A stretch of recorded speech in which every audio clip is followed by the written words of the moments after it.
Hey Shuante, how are you doing? I'm excellent. How are you? Great. It's so good to have you back. I'm so honored just to have you here. I'm just so elated. And just before with the streaming episodes, and now to have you live on the Speaker podcast, and even our conversations, just from the first time I've met you in person, you've always just been so warm and kind, and just I gravitated towards you. So I want to say thank you so much for joining me. Oh, thank you for having me. I'm the one that's honored. You've been doing an amazing job interviewing some powerful people. So I'm just glad to be in the number. So thank you for having me. Thank you. Well, everybody, thank you for tuning in to another episode of the Speaker Podcast live on Facebook. I'm your host, Camille Esdick. And on this particular episode, I have my sister and friend, Shuante Garrett, aka Lady Shuante. Shuante, welcome back. Thank you for having me. I'm glad to be back. Shuante has so many kudos. She's a two-time Stellar Award winning. She's a radio personality, writer for the Donna McClurkin radio show. She's been inducted to many Hall of Fames, including the Black Journalists Hall of Fame, Journalism Clubs. List goes on. She's a motivational speaker. She also is a part of an amazing travel brand team, which we're going to get into later. She is a West Coast girl. She's hailing all the way from Oakland, California, but she's made Nashville, Tennessee her home, which is my hometown. So everybody, welcome Lady Shuante to the show. Hey, everybody. And be sure to tune in with this episode. Hit that like button, share, repost, comment. And then also at the end of this episode, I'm going to drop Shantae's information in the comment section as well, where you can contact her if you would like to get more information about her or her brand. So again, thank you, Shantae. Thank you. So before we get in, guys, you know I got to do the plug. So be sure to follow me online at www.kamikimink.com and follow me on Instagram at kamikimink.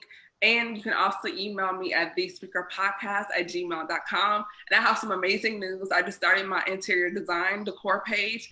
It is on Instagram. It is Casa Decor's Design. And it's for the lovers of farmhouse glam. I share great deals, finds, hacks, DIYs, and just amazing steals to make your home a beautiful glam. A mix of farmhouse feel, which is like a rustic charm, with modern glam. And trust me, guys, you're gonna love it. And also be sure to follow me on YouTube. So, Shantae, what's been going on in your world since the last time we talked? COVID.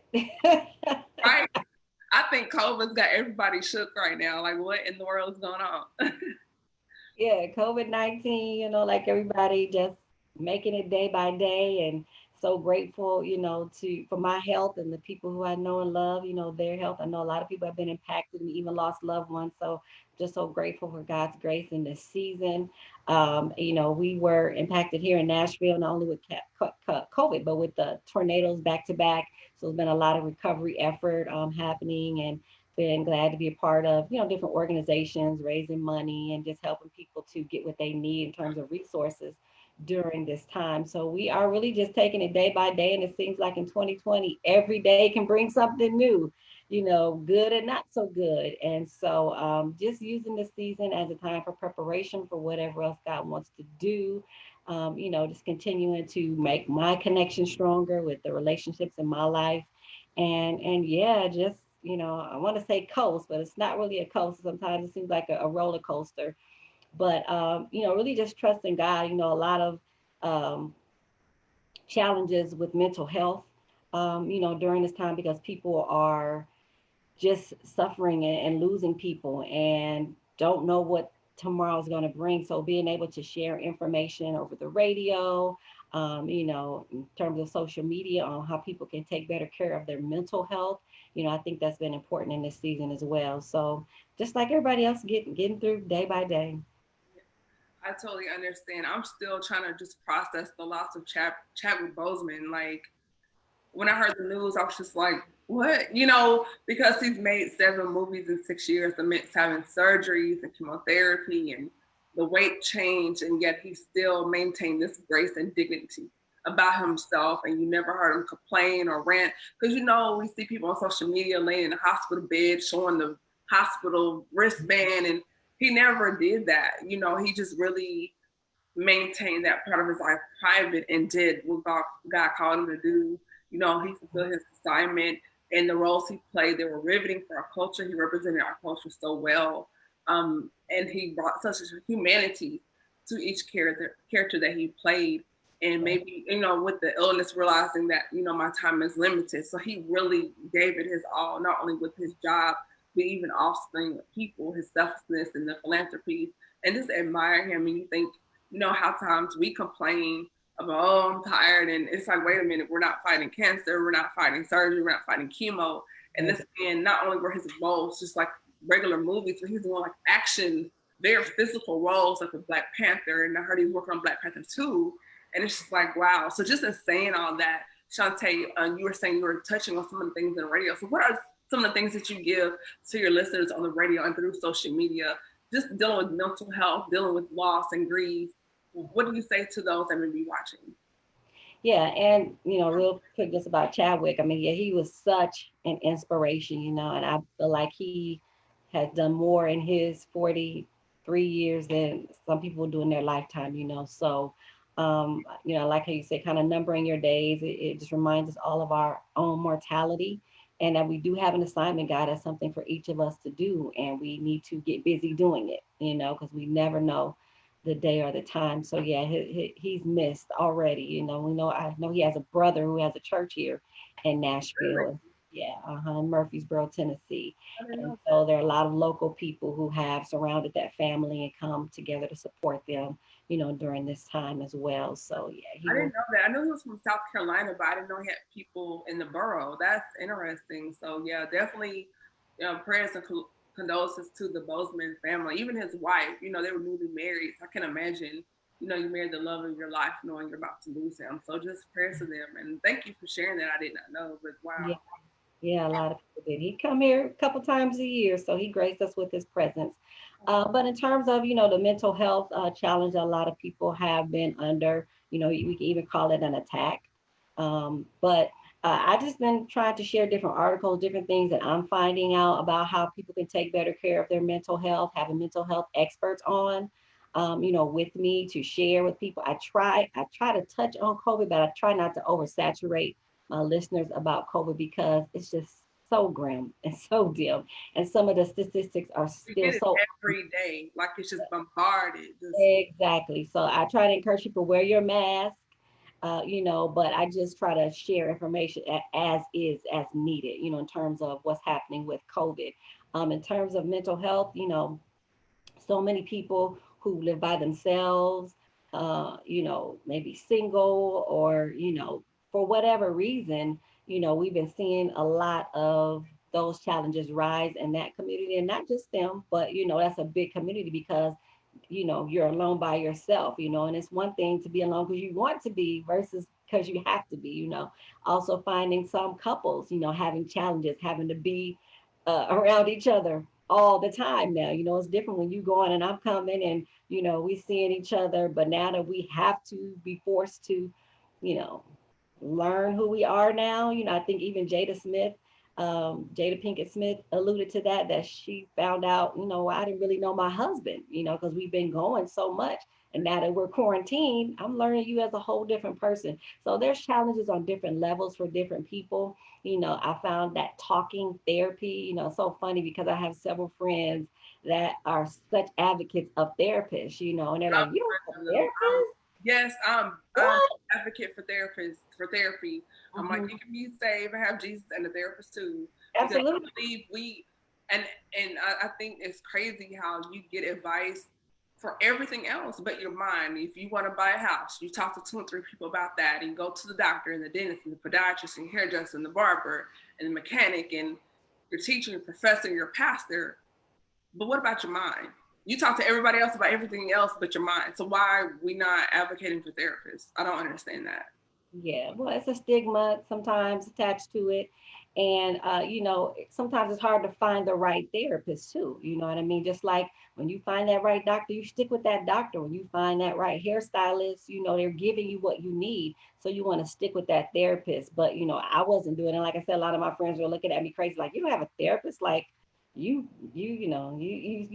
behind. And I'm like, okay, well, maybe I need to get a I think therapist, people of color, particularly women of color, we've been triggered by so many different life experiences, and we're the strong Black woman. So we're looked at, oh, you got it, you're independent, you go, girl, and we're carrying everyone else's stuff plus our own stuff, and people come to us and bring all their, and it's just like PTSD, and we're just constantly being dumped on top of dealing with racism, genderism, colorism. It's just too much. It's so it's like where Outlet. does she go, you know? So Got to have an outlet, a professional outlet that knows how to handle your emotions, can understand which way to guide you, not letting social media be your venting platform. exactly. Because you can kind of look a little crazy, doing that. Because one day you're up, one day you're mad, one day you're sad. You know what I mean? So, just and then using wisdom, especially as Christian women, what you post and how you portray yourself. But really, that therapy aspect is really huge. To have a friend who does a group therapy session online, so it's a group of professionals, a confidential setting where they're sharing their heart and their concerns about what's happening, on a regular basis. So finding somewhere where you can vent, where you can share, what it is that is weighing you down, the thoughts that you're having, because you're not alone. And I think that's what stops a lot of people as well, because they feel like they're alone in it, but you're not. Everybody is dealing with this time in a different way. And so, find somebody you can trust. It doesn't necessarily have to start with a therapist, because that can be expensive, but therapists are doctors too. Just like God puts doctors here on the earth to help us with medicine, Yes. therapists can help us, when it comes to the mind. Continue to pray, continue to seek God, protect your gates, right? So you're not letting junk in. But if you can't afford it, see a therapist. If you can't afford it, find a trusted friend that you really can open up to. And it makes a world of difference. It makes a world of difference because it's not all building up inside of you. And that's where depression sets in, negativity, because you're alone with your thoughts. Exactly, I totally agree. The therapy, eating good, drinking water, going outside, getting exercise, and journaling. I also believe journaling is another space. And like you said with the therapist, sometimes like with church, if you're in a new town and you're trying to find a church, you might not join the first church you visit. You might circle on back around, and you may visit somewhere else. Or if you're dating, you go out and like, he's Yeah. not, you know. So it's just Right. like, yeah, it's just like, that's not for me. You're not bad, but just not for me. So the same thing in this, you'll find the right ones. I totally agree with that. And there's so many therapists out there that look like us with Christian-based values. They're here to help and not harm.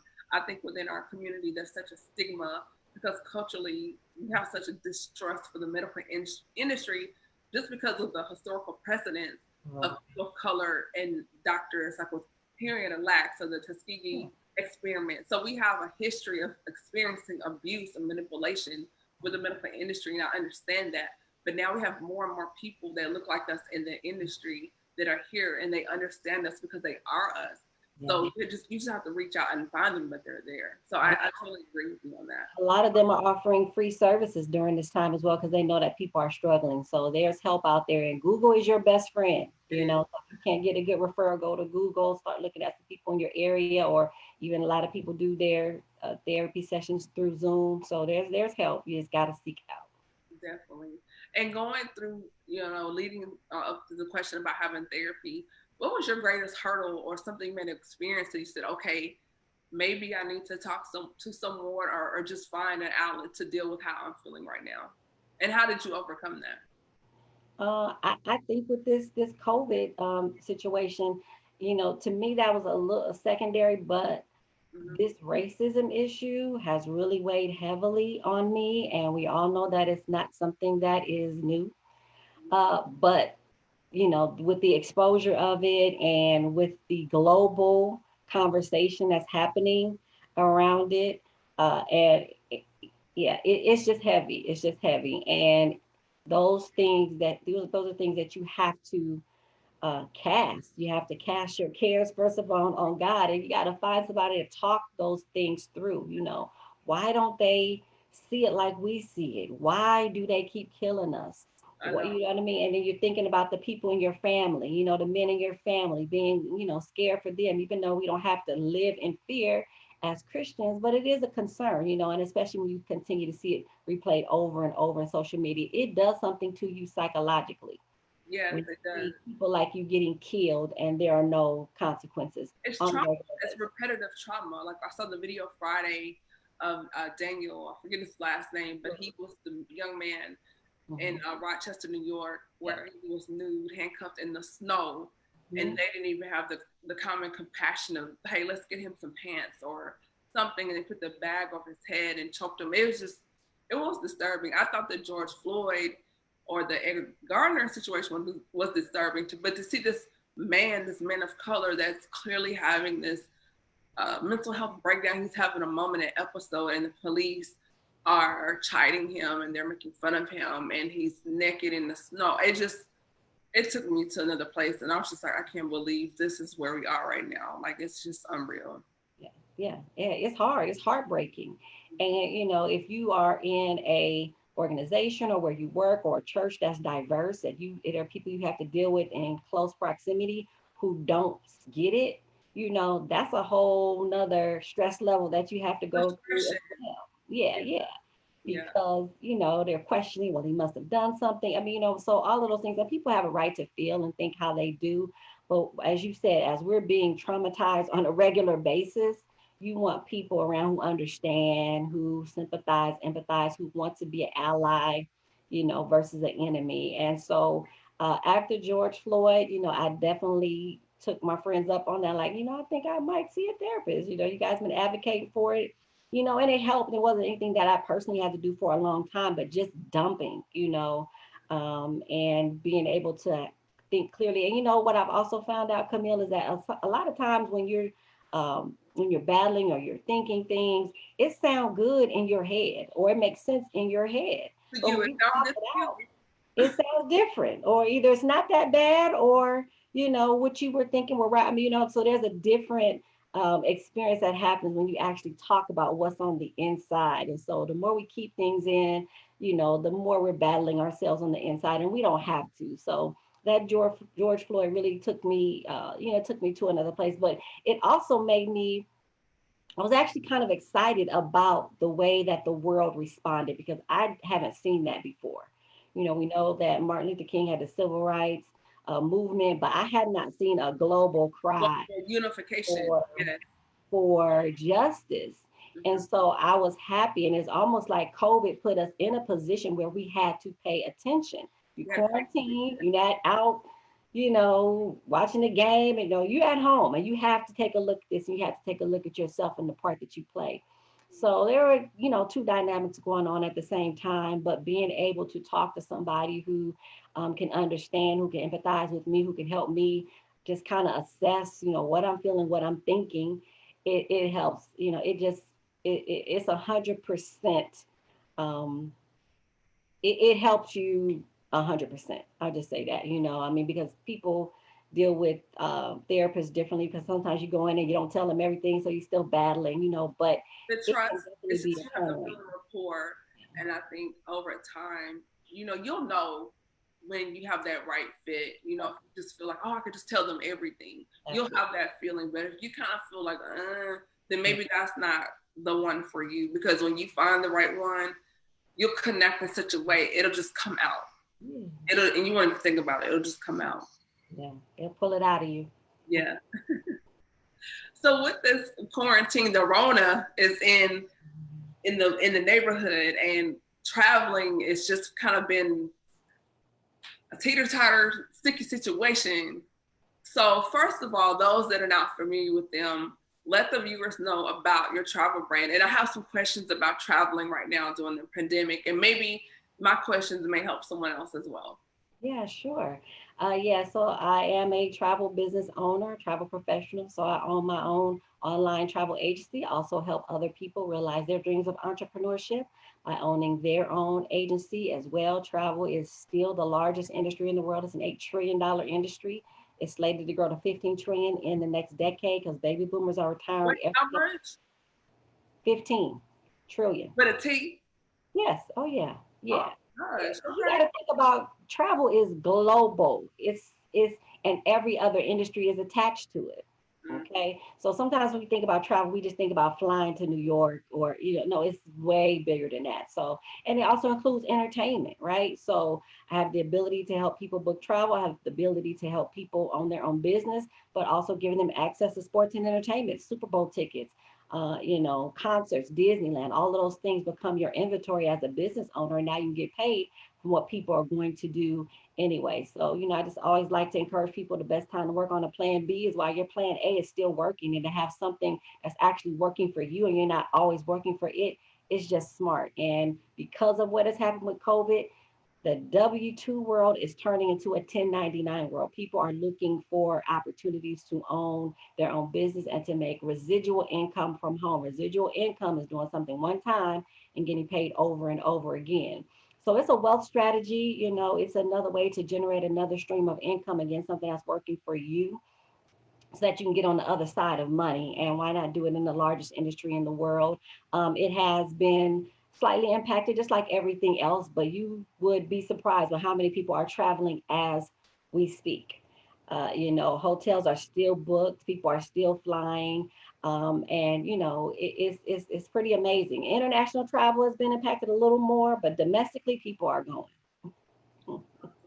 So we're gonna keep talking about this, but before we do, if you're just tuning in, this is Camille Estick. I'm host of the Speaker Podcast, and on this particular episode, I have my sister and friend, Lady Shuante. I'm so excited that she's here. And we are just jumping right back in discussing her travel brand. So you were saying even though internationally travel has been impacted, but domestically people are just on the go, right? Especially it's Labor Day weekend. People are getting in their car, they're driving. RV rentals have gone up almost 100%. People are going, and they're just getting creative in what they do. They may be going to smaller crowds, and then there are those people who just don't care and they're going to go to a beach and be unmasked, you know what I mean? But people are still traveling, and I get calls all the I'm having cabin fever, right? They've been locked up and they want to go somewhere. So even with the impact now, there's still a boom that is coming. So anybody looking for an additional stream of income, get in front of something that you can monetize and get prepared for it before it happens. And something that is going to happen. So it's an exciting time. People are joining our organization every day, and I'm always excited to partner with new entrepreneurs. Awesome. I love it. Now, with the pandemic and those that may be interested in joining your brand, your team, how would you kind of address or knock down some of those fears or apprehensions they may have about, wanting to get into the business or just traveling, period? And what advice would you give? Well, a couple of things. You personally don't have to travel to make money. You can make money on people who do. Another thing is there's one side of having a travel business, but there's also the business of travel. All right, so there's two different sides of the business where you can actually be making money. A home-based business, the tax write-offs alone make sense to have some type of home-based business, especially with the administration we have right now. Right, Republicans work uh, tax breaks for entrepreneurs. All right, so you want to have something that's giving you more tax breaks. And then in terms of being fearful about the industry, like I said, it's been touched like everything else. But if you really think about where people are right now, like I said, there are people traveling as we speak. But I'm sure if you can ask any 5 of your friends, any 10 of your friends, what's the first thing they want to do once this pandemic is lifted? They want to go somewhere. I have people booking things for 2021. I have someone booked a group of 14 people for February, right, to Jamaica for their birthday. So travel is a futures business. You rarely book something to leave tomorrow, right? You're usually booking in the future. And so again, to be able to acclimate yourself, get in front of something that is going to happen, it makes sense. It's a low investment. You got a lot of support. A lot of the trainings and resources we have are online. We do a lot of these Zooms and webinars showing people the information and train them on how to become an entrepreneur, think like an entrepreneur, make money like an entrepreneur versus an employee. So it is a different mindset. So the tools are there, the support is there, it just takes you. And, if you want to have something different, you got to do something different. And if anyone is interested in earning financial freedom, you have to know it's not going to come through your job. And that's no slight on jobs. I still work. I'm on radio, but I do this on the side because our jobs are not designed to get us to that place of financial freedom. They're designed to get us from check to check, and they do. And that's good. But if you really want wealth, if you want freedom from having to work for money, you have to be in the entrepreneur space in some capacity. So home-based businesses work really well because you do have the support. You're not just out there trying to figure it out by yourself. It has a low overhead versus traditional business where you got to pay for brick and mortar and things like that. So lots of things to consider, and what's the worst that can happen? You may go on a trip for a great price and make a little money as you're doing it and help some people along the way. Awesome. I love it.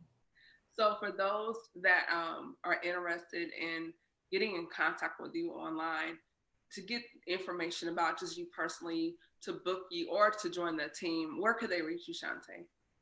Yeah, you can email me at Lady Shuante, Shuante at gmail.com, Lady Shuante at gmail.com.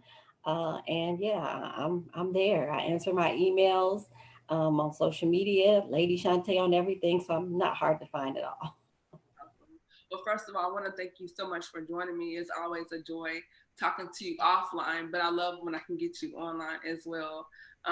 You always give encouraging words, just a gracious person, just a sweetheart, like a big sister to me. And I just want to say thank you and love you for joining me.